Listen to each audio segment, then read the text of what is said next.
بسم الله الرحمن الرحيم. سبح اسم ربك الأعلى الذي خلق فسوى والذي قدر فهدى والذي أخرج المرعى فجعله غثاء نحوا سنقرئك فلا تنسى إلا ما شاء الله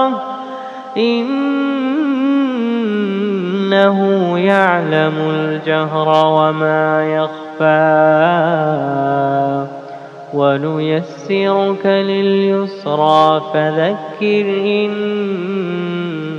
نفعت الذكرى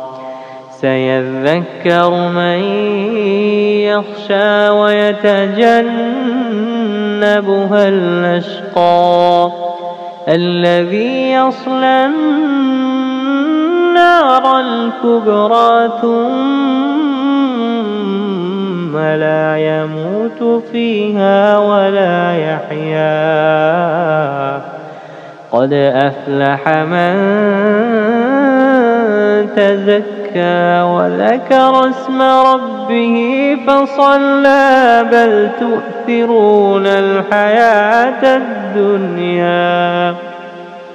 والآخرة خير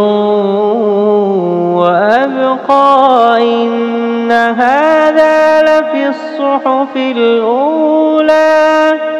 صحف إبراهيم وموسى.